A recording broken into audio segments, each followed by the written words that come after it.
Et ce qui est curieux, c'est que les réseaux sociaux, certains médias, passent le temps à se focaliser sur des individus. Moi, je suis parent d'élèves. Je n'ai pas suivi quelqu'un venir me dire que sur l'éducation, voici ce que on propose, le groupe de X a proposé Y. On me dit X a fait Y, Z. Je n'aime pas prononcer le nom des gens parce que les grands esprits parlent des idées. Les esprits moyens parlent des choses, les petits esprits parlent des gens. Il se trouve qu'aujourd'hui, cette façon de faire constitue ce que nous appelons le messianisme politique. Muriel, quand vous allez au restaurant, on vous donne le menu. En fonction de vos goûts, vous passez votre commande. Mais si vous n'avez pas de goût, pourquoi est-ce que vous êtes venu perdre le temps au Camerounais pour déposer un dossier de candidature? Donc, en état, nous disons que les Camerounais doivent se concentrer pour interroger les programmes. Parce que, voyez-vous, cette façon de faire constitue ce que j'appelle souvent le messianisme politique. Croire qu'il y a un individu que Dieu aurait envoyé pour être le sauveur du Cameroun. Ça n'existe pas. Et c'est de l'escroquerie politique qui ne tient pas. En l'état, les Camerounais attendent des programmes, les Camerounais attendent des bilans, et sur ce point particulier, on va aller point par point. Et on aura l'occasion, puisque la messe va commencer effectivement dans une semaine, d'avoir le temps plein pour dérouler le programme Muriel. Parce qu'en le faisant, on va présenter aux Camerounais un menu, et les Camerounais vont évaluer. Voilà ce que je peux dire d'entrée de jeu à cet effet. Alors, choix de candidature consensuelle que vous qualifiez d'escroquerie politique. Non, en fait, je voudrais vous dire que ceux qui disent faire des choix de candidature individuelle... Rappelons pour ceux qui nous regardent, sans vouloir vous couper, que nous parlons de l'Union pour le changement qui regroupe ici Djekam Tchameni et Anissé et qui a quel statut juridique? Qui a quel statut juridique? Voyez-vous, ceux que vous évoquez, qui sont des aînés que je respecte... Oui. Auraient pu être candidats s'ils avaient un projet pour le Cameroun. Il faut éviter l'entourloupe, il faut éviter l'embuscade. À date, le Conseil constitutionnel a validé 12 candidats et ces candidats sont en course, qu'ils présentent leur projet. Si vous n'avez pas de projet, désistez-vous au profit de ceux qui ont les projets. Si vous aimez vraiment le Cameroun. On vous aura tourné vers Maître Armand Vendor. Il faut dire que cette annonce de coalition, de candidature consensuelle, elle ne date pas d'hier. On avait commencé avec des tractations du côté de Fumban et le MCNC y était. Les tractations qui se sont poursuivies ici à Yaoundé, l'attente se faisait du côté du peuple. Mais avec cette sortie-là, silence quand même du côté du MCNC. C'est normal. Parce qu'en réalité, Muriel, vous voyez, c'est la conséquence d'un système. En fait, le système a créé ce qu'on appelle la logique de la déraison. Dans la logique de la déraison, il y a deux choses. Il y a la distraction et la confusion permanente. Vous voyez, dans appelons ça ainsi, l'information, il y a une subtile confusion. On parle d'une candidature consensuelle. Consensuelle autour de qui? Si elle était réellement consensuelle, elle devait être autour des candidats à l'élection présidentielle. Mais ce consensus est autour de qui? Autour de quoi? Vous voyez qu'on est dans la déraison. Nous, en ce qui nous concerne au MCNC, nous respectons tous les Camerounais. Et quand on respecte quelqu'un, on dit la vérité à la personne. De consensus dont on parle, nous n'avons pas. D'ailleurs, vous avez si bien fait de marteler et de préciser ceux qui sont membres de ce consensus. Nous tous, nous avons constaté qu'il n'y a pas le nom du docteur Bougajak dans la liste. Ce qui veut dire qu'en réalité, cette information, de notre côté, elle ne nous concerne pas. Mais ce que nous allons dire, c'est quoi? C'est que nous travaillons véritablement avec des Camerounais qui respectent le Cameroun, des Camerounais qui pensent qu'en fait, on peut faire de la politique sans entrer dans ce que mon frère a appelé le messianisme, sans parler des individus, mais en parlant des idées qui sont à même de sauver le Cameroun, des idées qui peuvent redonner au Cameroun de la fierté, des idées qui peuvent rendre la dignité aux Camerounais. C'est en cela que nous travaillons. Si, bien évidemment, parce qu'il faut le dire, hein, en politique, rien n'est figé, si d'ici au jour du scrutin, on a un consensus autour d'un candidat, en ce qui nous concerne, nous allons adhérer, nous allons nous ranger. Mais si le débat tourne autour des personnes, si le débat tourne autour de la déraison, autour de la distraction, vraiment nous sommes concentrés à donner aux Camerounais, à proposer aux Camerounais des idées concrètes. Nous sommes là à donner aux Camerounais, à soumettre à l'appréciation des Camerounais un projet réaliste et un projet opérant pour le Cameroun. La distraction, vraiment, nous ne la connaissons pas. Ah, d'accord, c'est votre avis et comme toujours, nous le respectons sur ce plateau. Escroquerie politique pour l'un, distraction pour l'autre. Du moins, nous allons tout d'abord dire bonjour et bienvenue à ce docteur Jean-Moïse Bock, qui nous a rejoint sur ce plateau, porte-parole du candidat Issa Tiroma Bakari, président du FSNC. Bonjour et bienvenue. Bonjour Muriel, bonjour à mes co-discutants, bonjour à mon ami personnel, monsieur Messi, qui est tout à mon extrême gauche.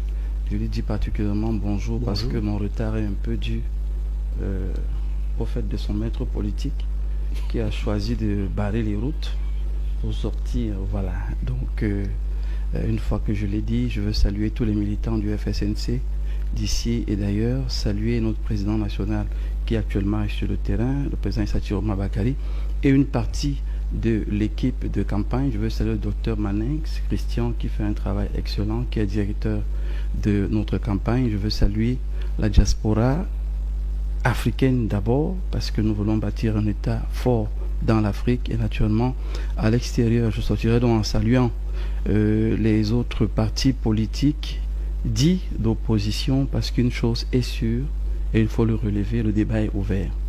Et quand le débat est ouvert, ayons l'amabilité de nous écouter pour nous comprendre. Nous écouter pour nous comprendre, mais aussi rester dans la dynamique d'un construit cohérent. L'opposition est cohérente. L'opposition a une dynamique. Et cette dynamique, c'est que nos voix doivent être entendues. Quand vous écoutez ce que les uns et les autres disent sur divers plateaux, vous comprenez en fait que la coalition est une réalité.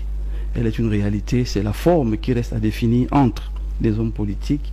Donc je veux insister aujourd'hui, et mon frère le sait, on a choisi de ne plus jamais nous invectiver sur des plateaux. Quand il y a une incompréhension, quand il y a un malentendu, on travaille ensemble. Si vous permettez que je situe le contexte rapidement de cette situation qui finit par être gênante parce que... Et je m'en vais vous remercier de plein pied. Oui, on y va tout de suite. Alors, il faut rappeler que quand le Conseil constitutionnel a retenu les 11 dit de l'opposition plus le 12e, l'opposition est rentrée dans une dynamique d'intelligence. Ça a commencé à Foumbane, c'était de se réunir et de se parler. La première chose qu'on déplore, c'est qu'il y a certains qui ont dit qu'ils ne viennent pas, d'autres qui sont quand même venus. Ça, c'est à déplorer, il faut le dire avec force, parce que nous sommes supposés être un bloc contre un autre bloc, parce que le RDPC, ce n'est pas un seul parti. C'est le RDPC et ses alliés. Je ne sais pas pourquoi les partis de l'opposition ne sont pas en train de comprendre que c'est une dynamique sérieuse. Et eux, ils savent cacher leurs alliés. Ils savent cacher leurs alliances. Ils savent cacher leur dynamique. C'est ce qui nous manque encore à nous, à l'opposition. C'est que quand il y a un malentendu, on ne sait pas créer une plateforme de dialogue en dehors des plateaux de télévision. Et c'est comme ça que nous nous livrons à nos amis du RDPC qui disent « Ah d'accord, voilà leur faille. Ah d'accord, voilà leur faille. » À Foumbane, il était question de créer une plateforme de dialogue. Et sur la plateforme de dialogue, on a mis sur la table un ensemble de griefs. Et sur ces griefs-là, pourquoi certains ne viennent pas? Passons dessus. On prend donc les sondages, on prend les sollicitations et on se rend compte que beaucoup demandent la candidature unique. On leur dit en toute responsabilité, ce n'est plus possible à ce moment-là. Maintenant, la question de la coalition se met sur la table. La coalition, je rappelle que c'est d'abord 2. Dès qu'il y a 2, il y a coalition. Donc si des 11, il y a déjà 2, il y a coalition. Maintenant, l'idéal est que les 11 se mettent ensemble.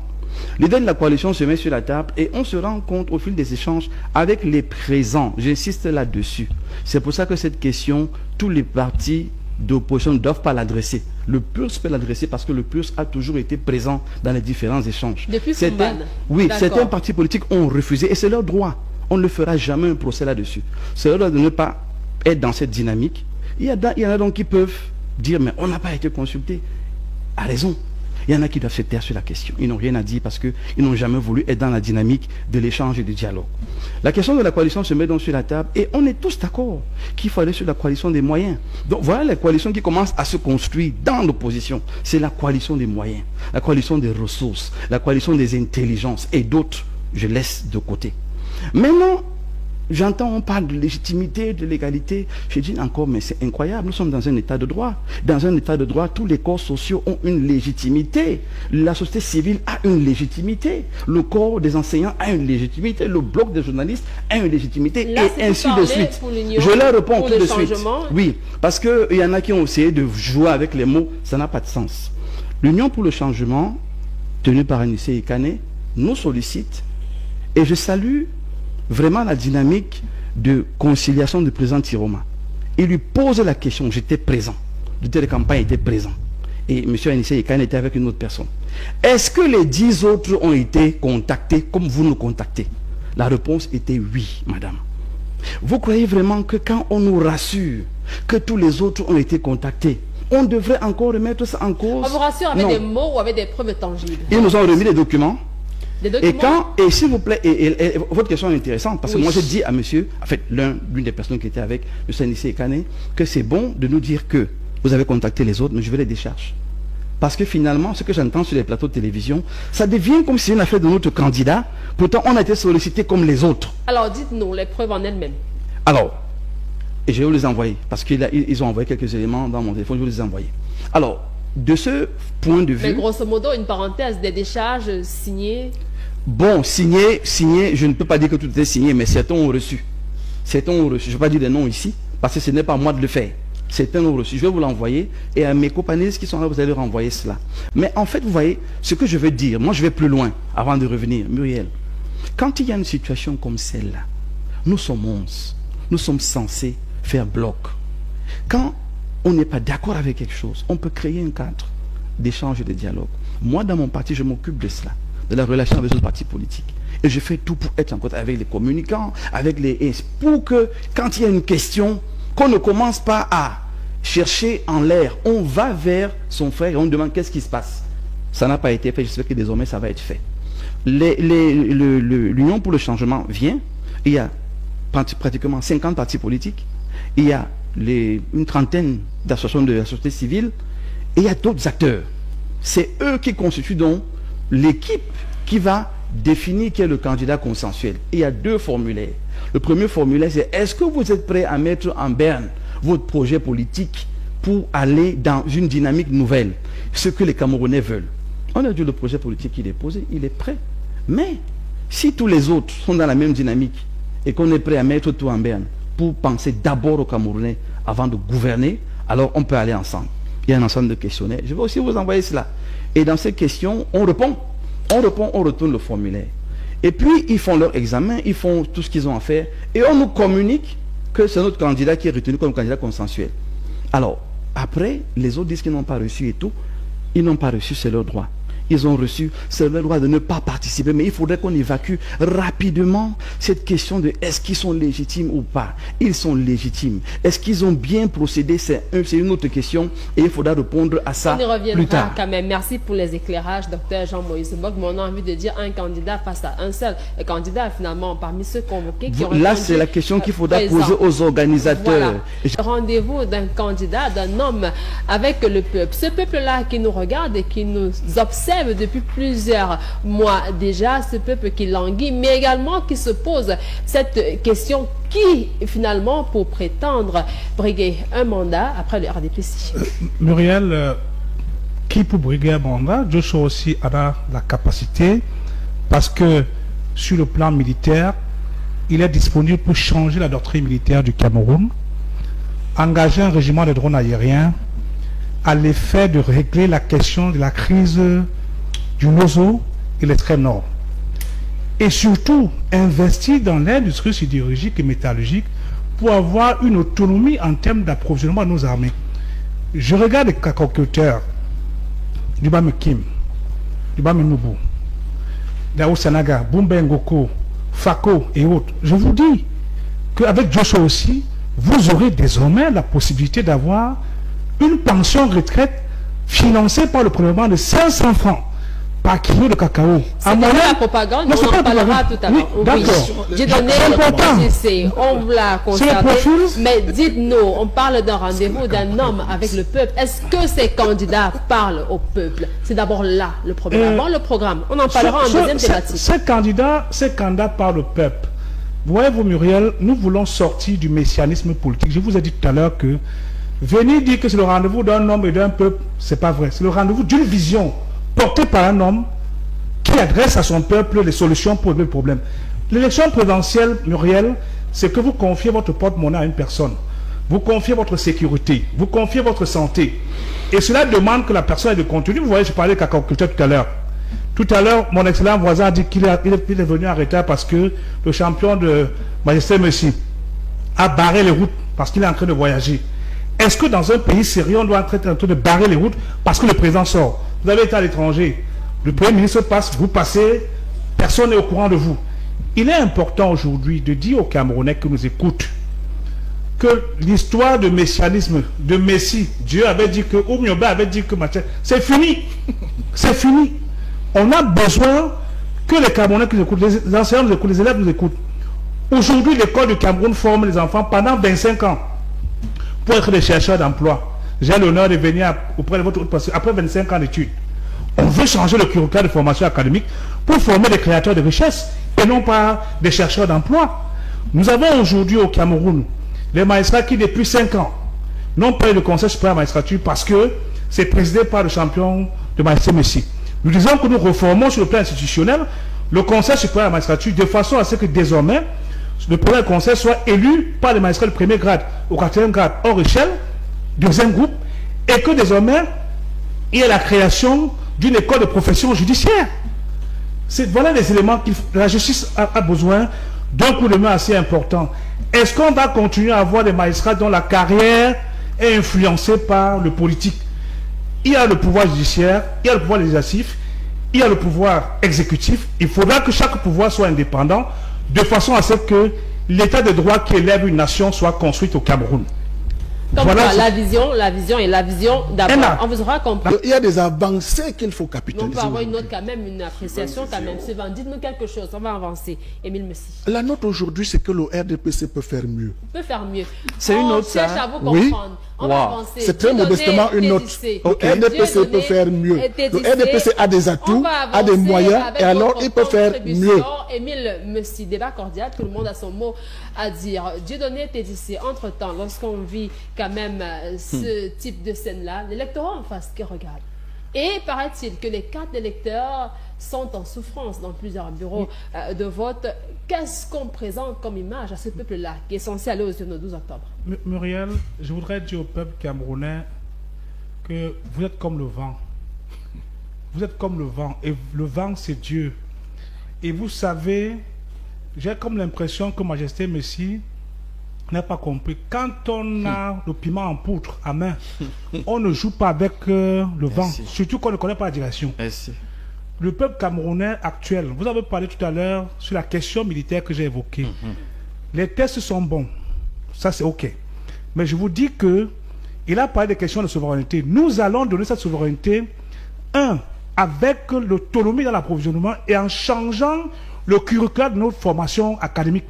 Parce qu'une armée qui ne produit pas ses munitions, ses tenues, ses rangers, c'est un problème.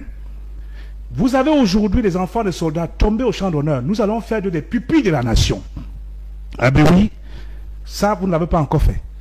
Il est important que le peuple qui nous écoute sache que, au lieu d'écouter les jérémiates du parti au pouvoir, qui dit que nous on peut encore mieux faire, lorsque vous avez le derrière penché, vous ne partez pas aux toilettes, parce que les toilettes sont droits. Le peuple est droit, le peuple a besoin des solutions que vous n'avez plus. Et donc, du coup, il vaut mieux prendre la retraite. Quand ça vous dépasse, déposez.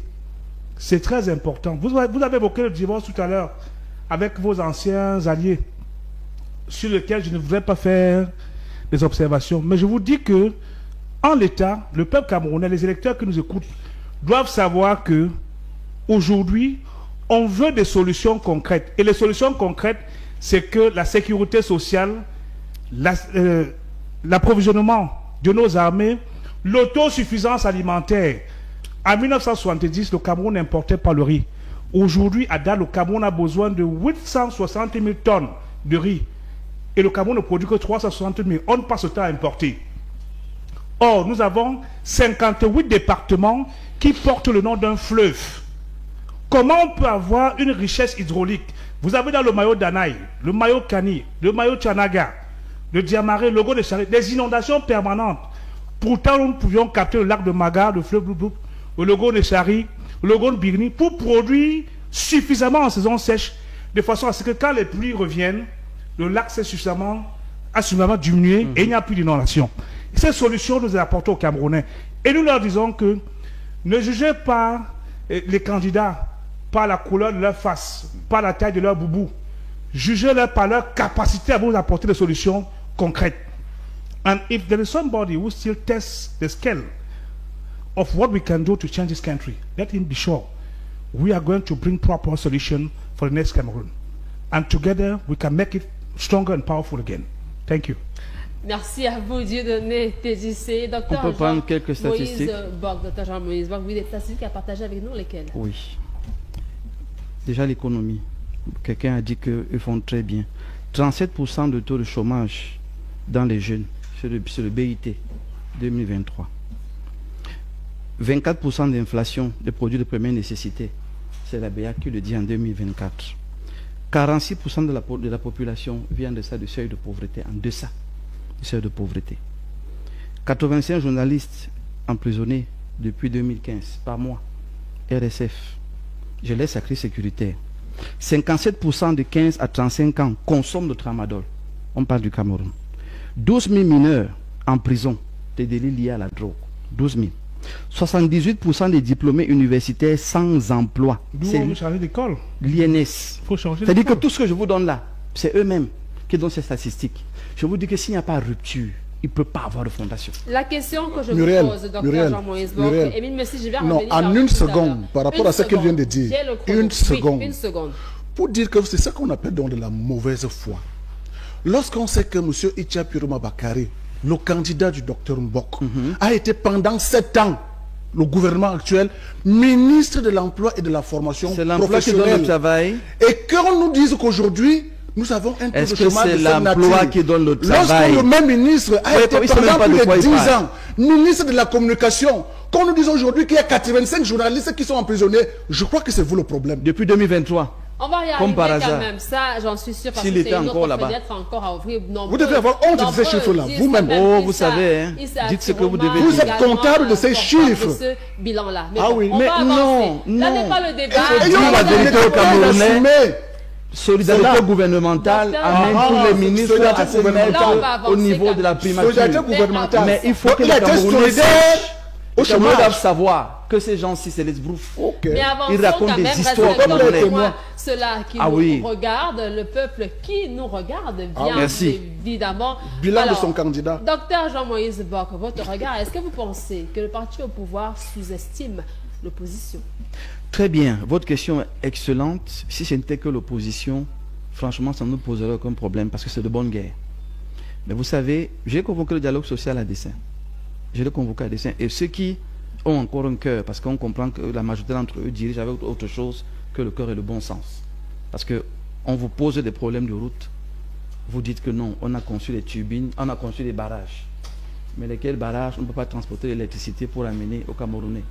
Et quand vous dites ça, on vous dit que non, on est en train de lutter pour que le pays soit en paix. On ne vous répond jamais à la question que vous posez. Il faut toujours essayer de naviguer, aller ailleurs. Moi, je dis aujourd'hui, le mépris, il est généralisé. Il n'y a pas de dialogue social. Quand j'entends quelqu'un dire que consulter la population est un crime, je suis choqué. Parce que dans le monde entier, on consulte les populations. Et je veux revenir aux statistiques de la Banque mondiale. J'ai fait une formation en suivi et évaluation des projets et programmes avec la Banque mondiale. le premier problème qu'on a pour l'accomplissement de la réalisation des projets au Cameroun, c'est l'absence d'études maturées des projets. C'est-à-dire, on demande à la Banque mondiale un financement pour les forages. Et puis, on va faire les forages où il n'y a pas un problème d'eau. Et quand l'équipe d'expertise descend et se rend compte que la pertinence du projet n'est pas. Et donc, il ne peut pas avoir de financement parce qu'il y a une pertinence qu'il faut pour un projet. Ils donnent les projets aux petits copains, ils donnent les projets aux petits amis qui vont faire des montages imaginaires. Le résultat des courses, nous consommons pratiquement 20 à 25% des crédits qui sont alloués. Madame, c'est du mépris. C'est du mépris parce que quand les Camerounais vous disent qu'ils sont à l'école sous l'arbre, au lieu de dire que qu'est-ce qu'on peut faire, vous commencez à dire mais non, mais chez eux là-bas on a fait les universités. Où est le rapport? On vous dit qu'il y a des problèmes des hôpitaux. Vous commencez à dire mais quand même chaque région est dotée d'un hôpital général. Mais il n'y a pas que l'hôpital général. Il y a des hôpitaux avec des annexes. Sans scanner, merci, sans radio, sans échographie. Vous voyez que quand je parle du mépris, et votre question est excellente, parce que je crois que finalement, j'espère que ceux qui nous gouvernent vont comprendre la peine, la difficulté des Camerounais à échanger avec eux. Parce que tout ce qu'on leur dit au minima, ils le comprennent comme ils le comprennent. Je ne sais pas si on parle, il faut parler à certains en patois pour qu'ils comprennent. Mais nous disons que la peine des Camerounais, elle est réelle. Pourquoi en 2025, on souffre encore passer un appel téléphonique? Téléphonique. Je ne parle pas d'internet. Je ne parle pas d'adduction d'eau. Je prends les petits problèmes. Hein. Je ne parle pas dans les grands problèmes, comme ils disent souvent qu'on a eu des défis. Oui, les petits problèmes. Mais à ces petits problèmes-là, il n'arrive jamais à répondre. Exactement ce qu'il fait. Moi, je parle de l'eau, il est sur la TNT. Vous voyez que voilà un gouvernement, heureusement qu'il n'est pas un des dirigeants, dont je ne veux pas être péremptoire. Voilà des gens qui, et le RDPC, pour m'arrêter à ça, voilà le RDPC qui devrait faire des consultations, devrait causer avec les Camerounais, devrait échanger avec les Camerounais. Mais quand on leur fait cette remarque, au lieu de le mettre dans leur programme de campagne, nous sommes gentils, nous. Ils ne le font pas. Et demain, ils vont venir dire, oh, oui, vous savez, notre champion A, notre champion est. Les Camerounais ont faim. Vous faites des collectes de 200 millions pour l'appui à la campagne. Dans une région où il n'y a pas de route comme l'Est. Dans une région qui est sinistrée à mort. Vous faites des grandes collectes et vous faites une publicité. Mais je dis, le pays a traversé les remèdes ou quoi? Quand j'entends un monsieur comme celui-là venir essayer de défendre ce qui ne doit pas être défendu, je dis que c'est grave. Le mépris est généralisé. Les enseignants sont méprisés. Et vous voyez ce qui leur arrive tous les jours. Les doctorants, je ne parle pas. On les reçoit, on leur fait des cours. Ils vont danser mon cours, c'est pour sortir merci. Par là. Les enseignants sont méprisés. Tous les différents corps. On a parlé de corps judiciaire. Je laisse vous les huissiers. Les médecins. Qu'est-ce qu'on ne va pas adresser aujourd'hui au Cameroun? Mais bizarrement, ils vous disent qu'on a pris des mesures. On ne va jamais le vêtement. D'accord, docteur Jean-Moïse Borodik.